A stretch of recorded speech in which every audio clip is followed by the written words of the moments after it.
ಜಿಲ್ಲೆಯ ಮಾದಿಗ ಬಂಧುಗಳಿಗೆ ಈ ಒಳ ಮೀಸಲಾತಿ ಹೋರಾಟದ ಜಯ ಸಿಕ್ಕಿದೆ. ಅದು ಸ್ವಲ್ಪ ತೃಪ್ತಿಕರ, ಸ್ವಲ್ಪ ಅಂತ ಹೇಳ್ಬೋದು. 100ಕ್ಕೆ 70% ತೃಪ್ತಿಕರ ಅಂತ ನಾವು ಹೇಳ್ಬೋದು.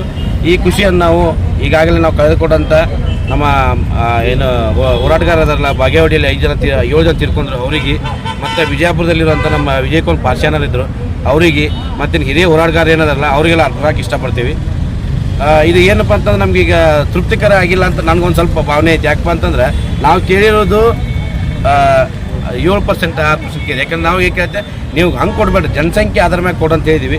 ಬಟ್ ಇನ್ನೂ ಜನಸಂಖ್ಯೆ ಆಧಾರ ಮೇಲೆ ಕೊಟ್ಟಿಲ್ಲ. ಆದರೂ ಪರವಾಗಿಲ್ಲ, ಏನೋ ನಮ್ಮೊಂದು ಇಷ್ಟು ಹೋರಾಟಕ್ಕೆ ಸರ್ಕಾರ ಭಯ ಪಟ್ಟೈತೋ ಏನು ಹೆದರಿ ಕೊಟ್ಟೈತೋ ಯಾವ ಥರದ ಕೊಟ್ಟಿಲ್ಲ. ಬಟ್ ಅದು ಕೊಟ್ಟೈತಿ.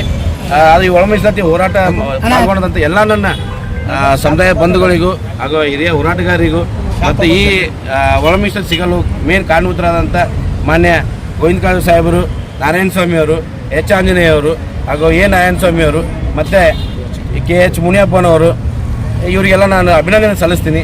ಅದೇ ರೀತಿಯಾಗಿ ಈ ವಿಜಯಪುರ ಜಿಲ್ಲೆಯಲ್ಲಿ ಈ ಸಂಘಟನೆಗೆಲ್ಲ ಹುರುಪು ಅಂದರೆ ಒಂದು ಬೆನ್ನೆಲುಬಾಗಿ ನಿಂತಂಥ ಉಮೇಶನ ಕಾರಜೋಳ ಅವರಿಗೆ ಹಾಗೂ ಸುರೇಶನ ಗಚ್ಚಿನಮಠ ಗ್ರಾಮ ಪಂಚಾಯತ್ ಅಧ್ಯಕ್ಷ ತೊರವಿ ಅವರಿಗೂ ಹಾಗೂ ಸತೀಶನ ನಡುವಿನ ಮನೆಯವರಿಗೂ ಹಾಗೂ ಇಲ್ಲಿ ಇರುವಂಥ ಎಲ್ಲ ನನ್ನ ಸ್ನೇಹಿತರಿಗೂ ಕೂಡ ನಾ ಈ ಸಮಯದಾಗ ಅಭಿನಂದನೆ ಸಲ್ಲಿಸಕ್ಕೆ ಇಷ್ಟಪಡ್ತೀನಿ.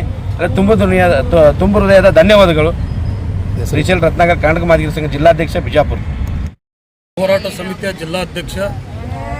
ನಿನ್ನೆ ಘೋಷಣೆ ಆದಂತಹ ಈ ಒಂದು ಒಳ ಮೀಸಲಾತಿ ಜಾರಿ ಆದದ್ದು ಅಷ್ಟೊಂದು ತೃಪ್ತಿಕರ ಅಂತ ಹೇಳಕ್ಕೆ ನಮಗೆ ಸ್ವಲ್ಪ ಅನುಮಾನ ಐತಿ. ಯಾಕಂದ್ರೆ ನಾವು ಕೇಳಿದ್ದು 7% ಕೇಳಿದ್ದೀವಿ. ಜಸ್ಟಿಸ್ ನಾಗಮೋಹನ್ ದಾಸ್ ಅವರು ವರದಿ ಮಾಡಿದ್ದು 6% ಆದರೂ ಕೊಡಿಸ್ತೀವಿ ಅಂತ ಹೇಳಿದರು. ಅದಕ್ಕೂ ಮೀರಿ ಇವರು 6% ಮಾಡಿದ್ದಾರೆ. ಅದಕ್ಕಾಗಿ ನಾವು ಯಾಕೆ ಇಷ್ಟು ಆಗ್ಲಕ್ಕೂ ಏನು ಕಾರಣಪ್ಪ ಅಂತಂದ್ರೆ ಸಾಕಷ್ಟು ನಮ್ಮ ಈ ಒಂದು ಸಮಾಜದ ಹಿರಿಯರ ಹೋರಾಟ ಆಗಲಿ, ಆಮೇಲೆ ಅಸಹ್ಯಕರ ಅಹಿತಕರವಾದ ಹೋರಾಟಗಳನ್ನು ಮಾಡಿದ್ರು. ಮೊನ್ನೆಯ ದಿನ ಅರೆಬೆತ್ತಲೆ ಕಾರ್ಯಕ್ರಮ ಆಗಲಿ ಅಥವಾ ಕೇಶಮುಂಡನವನ್ನು ಮಾಡ್ಕೊಳ್ಳೋದಾಗಲಿ ಮತ್ತು ಇನ್ನೂ ಏನೇನೋ ತಮ್ಮ ಜೀವಕ್ಕೆ ಕೆಲವೊಂದಿಷ್ಟು ಹಾನಿಗಳನ್ನು ಮಾಡ್ಕೊಂಡಿದ್ದಾರೆ ನಮ್ಮ ಸಮಾಜದ ಹಿರಿಯರು. ಅದು ಇನ್ನೂ ಯಾರ ಗಮನಕ್ಕೂ ಬಂದಿಲ್ಲ. ಇವರೆಲ್ಲರ ಒಂದು ಹೋರಾಟದ ಒಂದು ಪ್ರಯತ್ನಕ್ಕಾಗಿ ನಮ್ಗೆ ಇಷ್ಟ ಆದರೂ ಸಿಕ್ತು ಅನ್ನುವಂಥ ತೃಪ್ತಿ ನಮ್ಮ ಎಲ್ಲ ರಾಜ್ಯದ ಜನತೆಗಿದೆ. ಇದನ್ನು ನಾವು ಮೊಟ್ಟ ಮೊದಲನೇಗಾಗಿ ಕೃತಜ್ಞತೆಗಳು ಯಾರಿಗೆ ಸಲ್ಲಿಸಬೇಕಪ್ಪ ಅಂತಂದ್ರೆ ಮಂದಕೃಷ್ಣ ಮಾದಿಗಜಿ ಅವರಿಗೆ. ಅವರು ನಮ್ಮ ರಾಷ್ಟ್ರದ ನಾಯಕರು. ಅವ್ರು ಯಾಕಂದ್ರೆ ಇದು ತೆಲಂಗಾಣದಲ್ಲಿ ಒಂದು ದೊಡ್ಡ ಕಾರ್ಯಕ್ರಮವನ್ನು ಹಮ್ಮಿಕೊಂಡಿದ್ರು. ಆ ಕಾರ್ಯಕ್ರಮದಲ್ಲಿ ನರೇಂದ್ರ ಮೋದಿಜಿ ಅವರಿಗೆ ಅವ್ರ ಕಾಲನ್ನು ಸಹಿತ ಹಿಡ್ಕೊಂಡು ಒದ್ದಾಡಿದ್ದಾರೆ. ನಾವೆಲ್ಲ ಮೀಡಿಯಾದಲ್ಲಿ ನೋಡಿದ್ದೀವಿ ಅದನ್ನು. ಅವರು ಒಂದು ನಮ್ಮ ರಾಜ್ಯ ಸರ್ಕಾರಗಳಿಗೆ ಆಗಲಿ ಅಥವಾ ಸುಪ್ರೀಂ ಕೋರ್ಟ್ಗಳಿಗಾಗಲಿ ಅಲೆದಾಡಿ ನಮಗೆ ಒಂದು ನ್ಯಾಯವನ್ನು ಸಿಗಲಿಕ್ಕೆ ಅನುಕೂಲ ಮಾಡಿಕೊಟ್ಟಿದ್ದಾರೆ.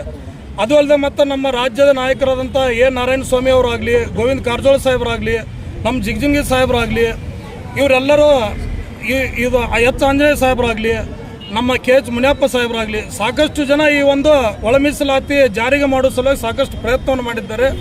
ಅದಕ್ಕಾಗಿ ನಮ್ಮ ಜಿಲ್ಲೆಯಲ್ಲಿ ಪ್ರತಿಯೊಂದಕ್ಕೂ ನಮ್ಮ ಎಲ್ಲ ಯುವಕರಿಗೆ ಬೆನ್ನೆಲುಬಾಗಿ ನಿಂತಿರ್ತಕ್ಕಂಥ ನಮ್ಮ ಉಮೇಶನ ಕಾರಜೋಳ ಸಾಹೇಬರಿಗೂ ಕೂಡ ಇದು ಒಳ ಮೀಸಲಾತಿ ಜಾರಿ ಆದರ ಸಂಬಂಧ ಅವರಿಗೂ ನಾವು ಕೃತಜ್ಞತೆಗಳು ಸಲ್ಲಿಸ್ತಾ ಇದ್ದೇವೆ. ನನ್ನ ಹೆಸರು ಪರಶುರಾಮ್ ನಾಟಿಕಾರ್, ಗುಣದಾಳ, ವಿಜಯಪುರ ಜಿಲ್ಲಾ ಮಾದಿಗ ಸಮಾಜದ ಅಧ್ಯಕ್ಷ.